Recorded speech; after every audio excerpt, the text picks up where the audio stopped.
গীতা 3য় অধ্যায় 21 এবং 35 নম্বর শ্লোক।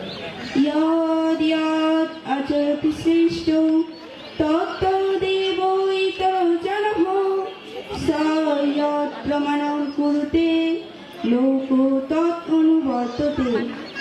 শ্রী ভগবান বললেন, শ্রেষ্ঠ শ্রেষ্ঠ ব্যক্তি যাহা যাহা আচরণ করে অবসাধারণই তাহাই করেন।